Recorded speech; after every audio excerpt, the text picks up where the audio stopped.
O avanço no debate da reforma do judiciário acontece em meio à crise institucional que a Suprema Corte enfrenta. O escândalo do Banco Master fez a reprovação da Corte disparar e passar dos 50%, pelo menos de acordo com a última pesquisa que foi realizada pelo Instituto Poder Data. Em razão disso, o senador Alessandro Vieira chegou a pedir o indiciamento de 3 ministros naquele relatório final da CPI do crime organizado. Você acompanha, inclusive, isso aqui na programação da Jovem Pan. Ele ressaltou a necessidade de apuração sobre a atuação desses ministros e se tornou alvo, inclusive, de ameaça do decano Gilmar Mendes, defendendo uma ação contra ele por suposto abuso de autoridade. Para falarmos mais sobre o trabalho da CPI do crime organizado, a crise no STF, no Judiciário e também o caso do Banco Master, vamos conversar a partir de agora com o senador Alessandro Vieira, que gentilmente atende a todos aqui da Jovem Pan. Senador, seja muito bem-vindo. Obrigado pela gentileza em nos atender. Eu acho que vários assuntos, aspectos da política atual, especialmente esses que eu mencionei há pouco. Muito obrigado pela gentileza. Obrigado pelo espaço. Eu acho que é muito importante o cidadão acompanhar o que está acontecendo em Brasília.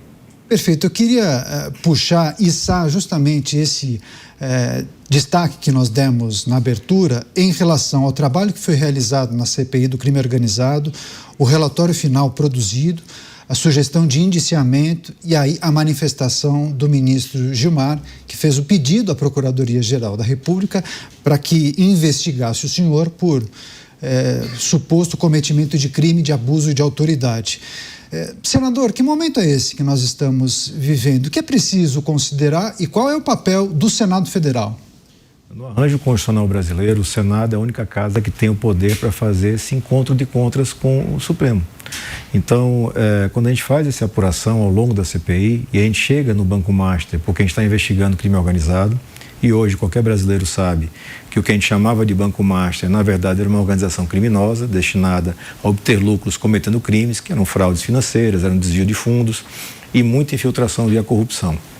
Nessa trajetória, a gente encontra o contato deles, a proximidade deles com 2 ministros da Suprema Corte, o ministro Alexandre de Moraes e o ministro Dias Toffoli, através de contratações milionárias.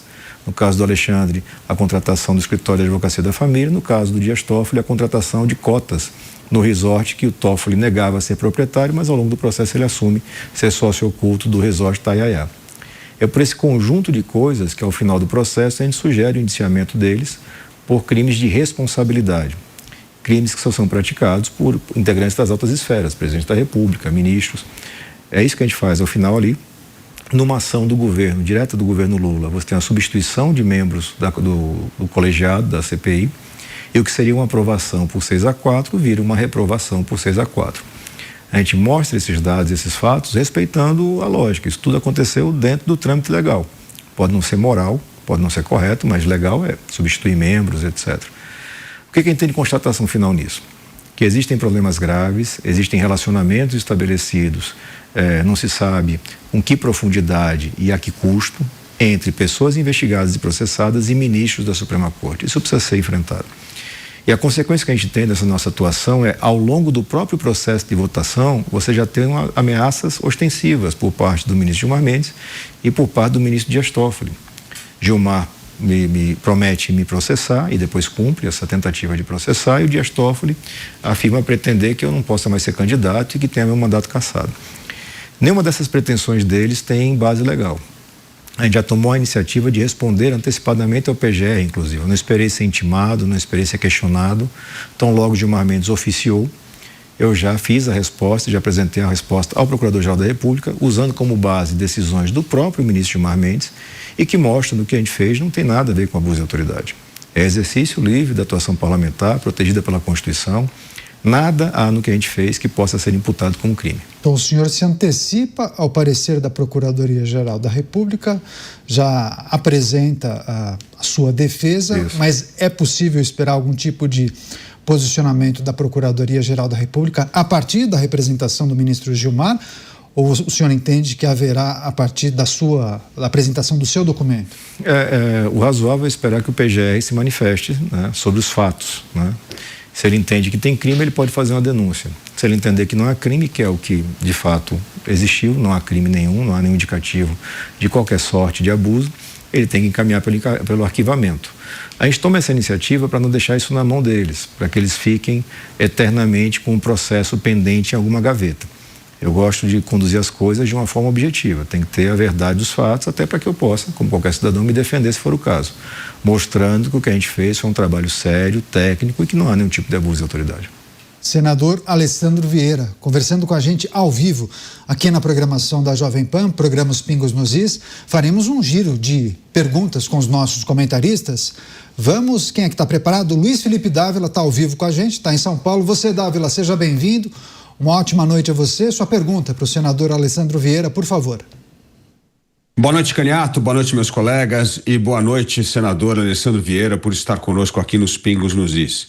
Senador, a atitude do ministro Gilmar Mendes com o senhor e também com o governador Romeu Zema ultimamente mostra claramente que o Supremo Tribunal Federal pretende violar o seu papel constitucional e interferir nas eleições, praticamente decidindo quem pode disputar ou não a eleição.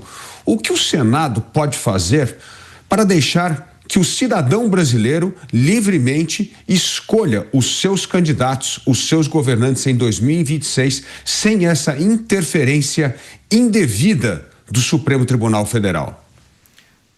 Bom, Luiz Felipe, basta que o Senado cumpra seu papel constitucional. Como eu disse, só quem tem poder para fazer esse enfrentamento dentro das linhas da Constituição é o Senado. E o Senado não pode entrar no mérito de decisões do Supremo, mas pode sim entrar no mérito da conduta de ministros. O Brasil precisa discutir com maturidade se é razoável um ministro da Suprema Corte andar para cima e para baixo de carona de jatinho.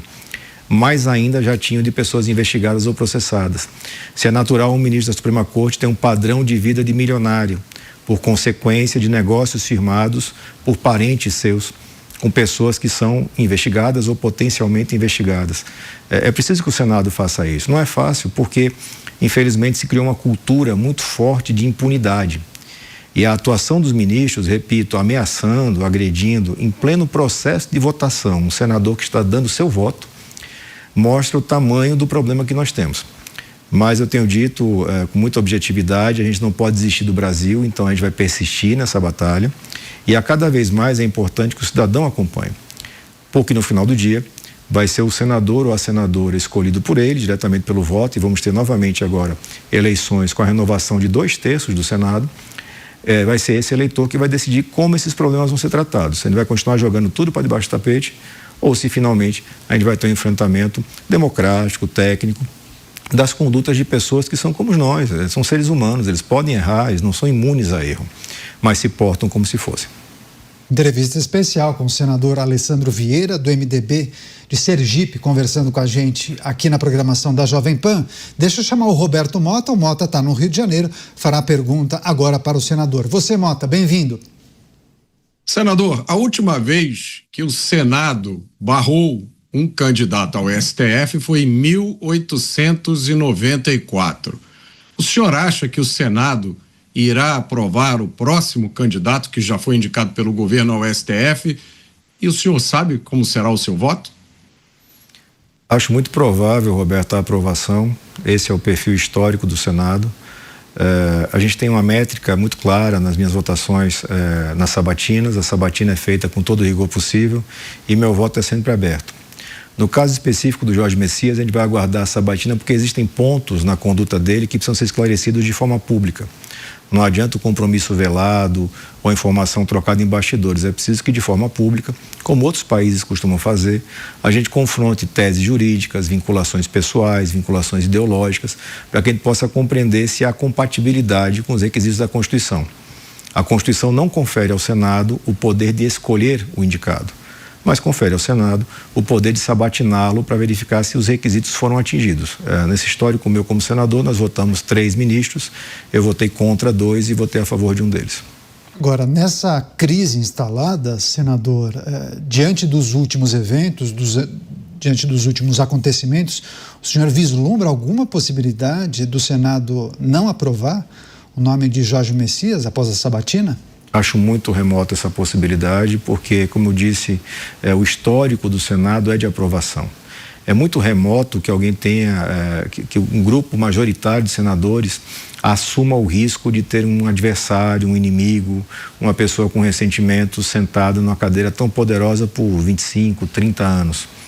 Então isso tem conduzido muito o aspecto das sabatinas e das votações. Da minha parte, o que eu garanto é isso, uma sabatina firme, dura, uma avaliação do perfil do indicado e o voto aberto, porque sempre foi como votei e não vai ser diferente dessa vez. Mais uma pergunta para o senador Alessandro Vieira. Cristiano Beraldo ao vivo com a gente. Bem-vindo, Beraldo. Boa noite. Sua pergunta.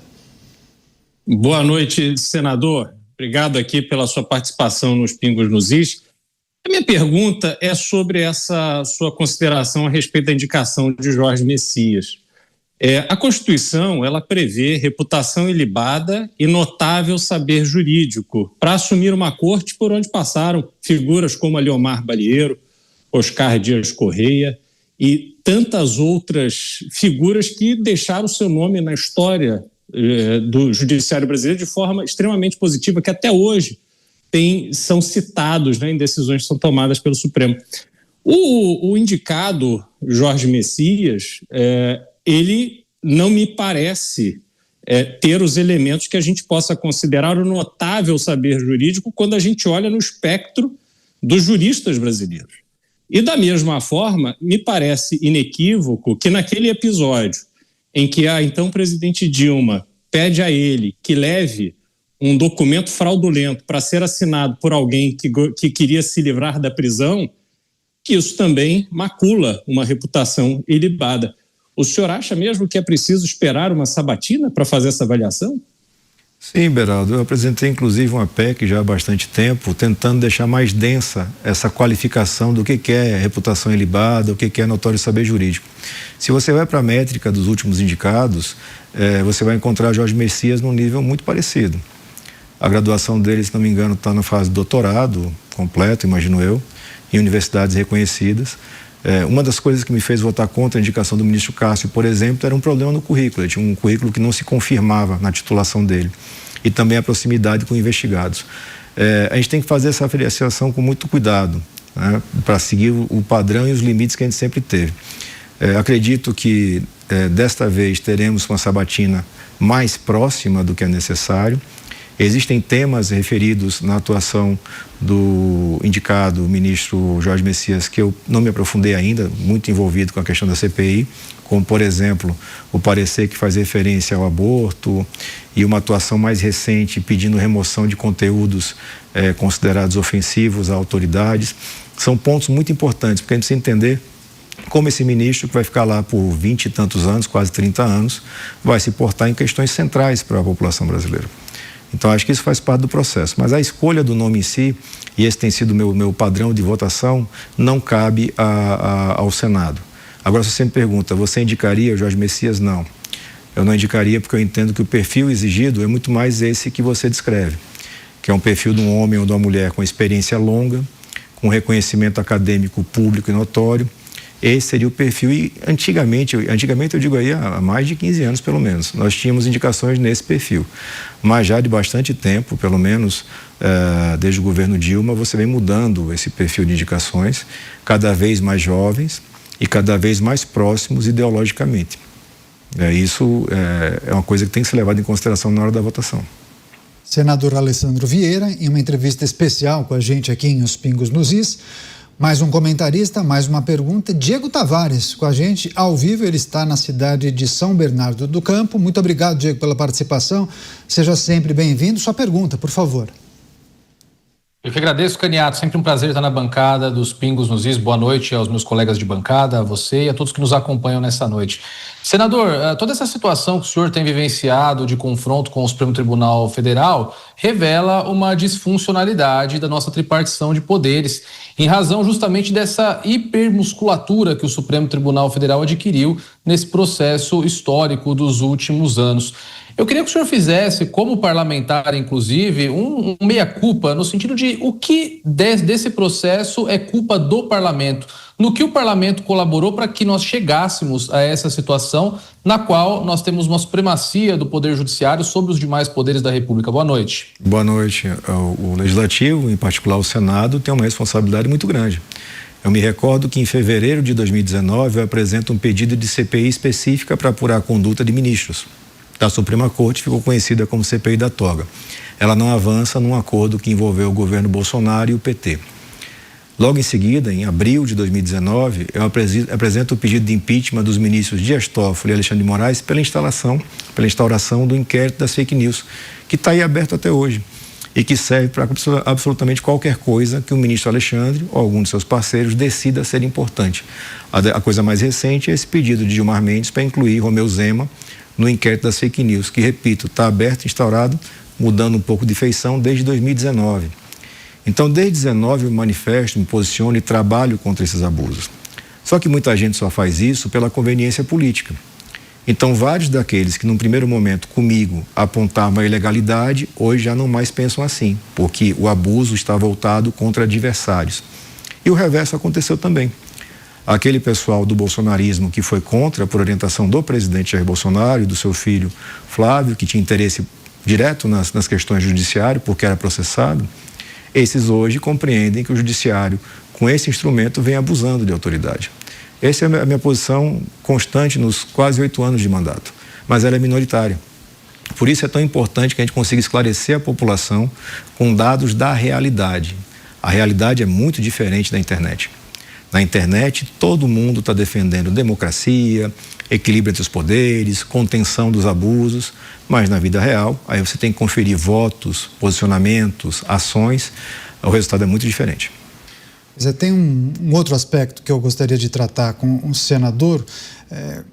Que exercício o senhor propõe para a nossa audiência? O que o senhor acha que deveria ser feito caso as investigações do caso do Banco Master avancem e nomes de ministros venham à tona e sejam implicados nessas investigações? O que caberia à Corte, o que caberia ao relator, ao presidente da Casa e até ao Senado Federal? O que a gente pode esperar? Mesmo porque algumas informações já vieram à tona, né? Algumas divulgações por parte de veículos de comunicação, mas com o avanço das investigações, se de fato aquelas informações se comprovarem, o que podemos esperar da Corte? O que podemos esperar é bem diferente do que caberia, né? O que caberia, na minha visão, seria a abertura de processo de impeachment, pelo menos com relação aos ministros Dias Toffoli e Alexandre de Moraes.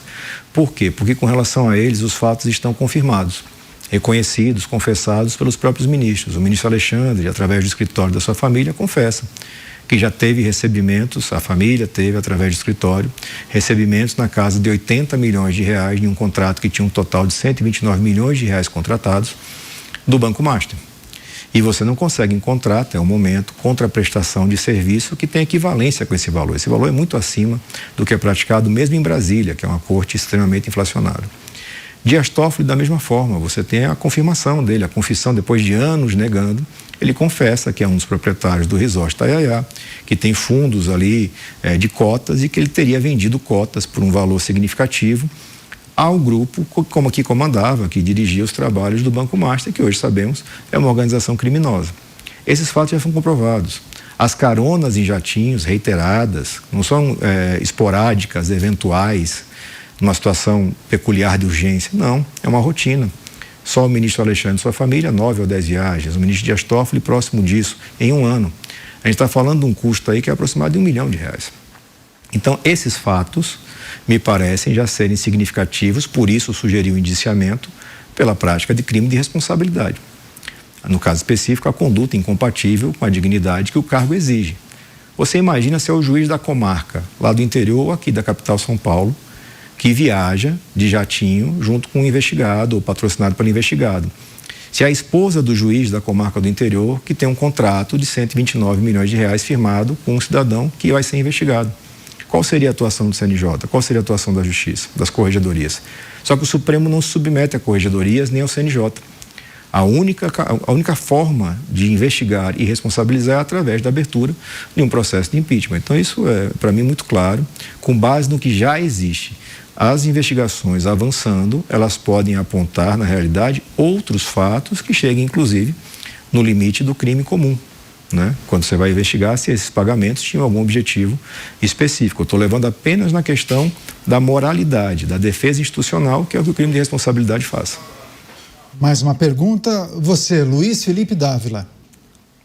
Senador, falando em moralidade, há duas questões extremamente imorais referente ao Supremo Tribunal Federal. Primeiro, são os benefícios, os penduricalhos, ou seja, uma remuneração acima do teto constitucional, como determina a Constituição. Então, imagina só, o guardião da Constituição é aquele que viola a própria Constituição e o teto constitucional. Essa é uma vergonha que precisa acabar. E a segunda é a proibição de nomeação de parentes e familiares para os órgãos de controle, para os tribunais de contas. Isso é uma vergonha, virou capitania hereditária de determinadas famílias de políticos, ficar indicando gente para esses órgãos de controle. O Senado pode aprovar medidas nesse sentido para cercear essas duas imoralidades reinantes hoje no judiciário? Sim, pode aprovar, mas veja, se a gente não consegue resolver a questão da interpretação disso, a gente faz muito pouco, porque já existe um teto remuneratório, ele é expresso na Constituição e ele é desrespeitado por decisões. Eu dou o exemplo da última decisão que cortou alguns penduricalhos, o relator ministro Flávio Dino, mas manteve outros e criou terceiros, que dá o direito, por exemplo, a receber aquela parcela referente a tempo de serviço que foi revogada da Constituição, que era objeto de uma PEC que não foi aprovada pelo Congresso, e o ministro, graciosamente, e seus pares concordam, concede. Então, o nosso problema é muito grave. Nós temos um problema de descolamento da realidade. Essas pessoas chegaram a um nível de concentração de poder tão grande que entendem que não estão submetidos a nada, nem à regra da Constituição. E o único enfrentamento possível na democracia é você, através do Senado, fazer o controle disso tudo. Então, se os ministros, por exemplo, decidiram que, ao contrário do que a lei determina, seus parentes podem advogar nas suas cortes, é preciso que a gente novamente aprove a lei, reiterando que já está lá de que não pode. Isso gera um desequilíbrio entre as partes que é inaceitável numa democracia. A gente vai ter que ter uma legislação que vai ser talvez o Código de Ética, talvez uma coisa mista entre Código de Ética e lei específica aprovada pelo Congresso, vedando o que obviamente já é vedado pela Constituição, que são as caronas em jatinho, por exemplo, os mimos milionários em viagens. Nada disso é permitido, mas tudo isso acontece. Acontece por quê? Porque por muito tempo a sociedade brasileira e seus representantes em Brasília aceitaram essa coisa da impunidade, num acordo recíproco de impunidade que tacitamente se vê em Brasília. Para romper isso na democracia é só através do voto. Certo. Eu acho que está no final do horário para a entrevista. Acho que o Diego Tavares pediu mais uma pergunta. Você, Diego, por favor. Senador, o senhor termina a sua última resposta falando no voto como a última ferramenta que nós temos para tentar alterar esse patamar. Nós temos eleições que alterarão a composição do Senado a partir da próxima legislatura. Há um esforço nesse campo denominado como direita para que essa renovação vise justamente uma alteração substancial no STF a respeito dos critérios de escolha, a respeito das próprias competências do tribunal. Na sua perspectiva como senador, essa alteração tem realmente o condão de dar essa esperança ao povo brasileiro de que nós teremos um próximo Senado um pouco mais atento a essas questões referentes ao Supremo Tribunal Federal? Sim, a única possibilidade de alteração nessas eleições, com 2 vagas em jogo em cada estado, vai ser renovado 2/3 do Senado, reproduzindo aquilo que aconteceu em 2018. Então você veja, quando começa 2019, a gente consegue ter senadores suficientes para ter 35, 36 assinaturas em torno de uma CPI para apurar a conduta de ministros. É plenamente possível reproduzir isso, mas eu não faço uma vinculação ideológica especificamente. É mais importante a questão da qualificação e da independência. Gente que tem rabo preso, gente que tem ficha suja, jamais vai enfrentar o sistema que está estabelecido em Brasília, porque o sistema não permite. O sistema absorve e trava essas pessoas. É isso que estão tentando agora fazer com o Romeu Zema, comigo, criar processos para poder, através dos processos, travar quem está fazendo algum questionamento. Então, acho que esse é o grande filtro que eu sugiro para o eleitor. Ache gente que seja adequado para o seu perfil, mas que preencha os requisitos de qualificação e de independência. Senador, peço, por gentileza, que responda uma última questão. O Roberto Mota também gostaria de fazer mais uma pergunta. Com você, Mota. Senador, na verdade, são 2 questões. A primeira é um certo espanto que eu tenho diante de todas essas coisas gravíssimas que estão acontecendo e que o senhor relatou aqui, e, no entanto, o senhor tem uma atitude serena em relação à próxima sabatina. O senhor disse que vai analisar na hora. Não seria esse um momento muito inapropriado para aumentar uma corte que está demonstrando problemas tão graves como o senhor está relatando aí? Será que esse não é o momento de dar uma parada e procurar antes o equilíbrio dos poderes? E a segunda pergunta é: se os senadores não estão dispostos a reprovar um candidato na sabatina, o Senado já abre mão de um dos dois instrumentos que ele tem para o equilíbrio dos poderes. O outro instrumento que sobra é o impeachment. Agora, o senhor acha que existe alguma expectativa do Senado aprovar o impeachment diante desse receio dos senadores de ficarem desconfortáveis com a corte? Com o quórum atual, não. A composição atual do Senado, não vejo a possibilidade de aprovação de impeachment, mesmo com o quórum previsto em lei, que é de 41. O ministro Gilmar Mendes, numa decisão monocrática, aumentou esse quórum para 54. Vejo apenas numa futura composição de legislatura o preenchimento das vagas com pessoas que tenham independência suficiente para fazer esse enfrentamento. No cenário atual, não vejo. E tento não misturar as duas coisas. Acho que a serenidade é importante para o tamanho da responsabilidade que eu tenho, para que eu possa ter o posicionamento dissociado do clima de revanche, do clima de vingança. A cadeira do Senado, assim como a cadeira do Supremo, não serve para isso. Ela serve para avaliar se aquela situação, ou no caso, se aquela indicação preenche os requisitos da Constituição. É como eu tenho me portado e como vou me portar nesse momento. A atuação meramente reativa, ela desloca a discussão. Nós precisamos discutir a atuação e a conduta dos ministros que já estão lá, alguns deles há décadas. Como é o caso do ministro Gilmar, foi indicado por Fernando Henrique Cardoso. Dias Toffoli foi indicado pelo presidente Lula, ou foi Dilma, não me recordo mais agora. Alexandre de Moraes por Temer, quer dizer, eu tenho aí PSDB, eu tenho PT, eu tenho MDB. O que mostra que não é uma questão de ideologia, é uma questão de conduta que tem que ser aferida.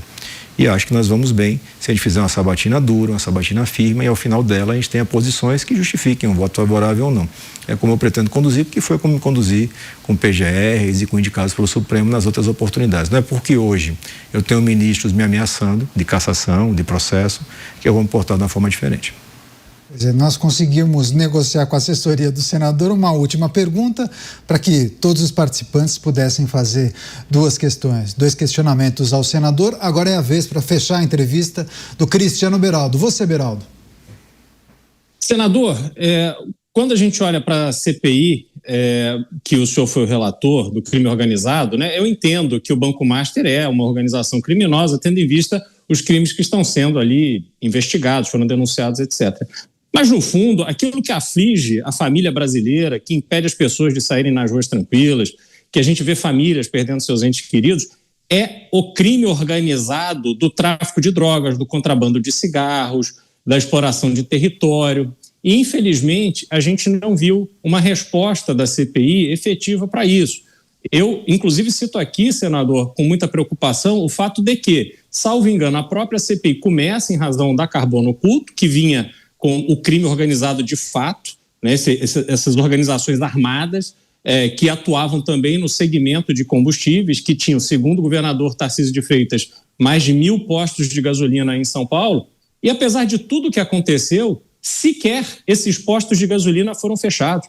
A ANP sequer revogou a autorização de postos de gasolina. Quer dizer, para o crime de verdade, esse que nos afeta, não mudou nada, ou mudou muito pouco. O senhor não acredita que a CPI poderia ter dado à sociedade brasileira respostas efetivas sobre essa questão tão imediata e urgente que é essa criminalidade armada que nos aflige?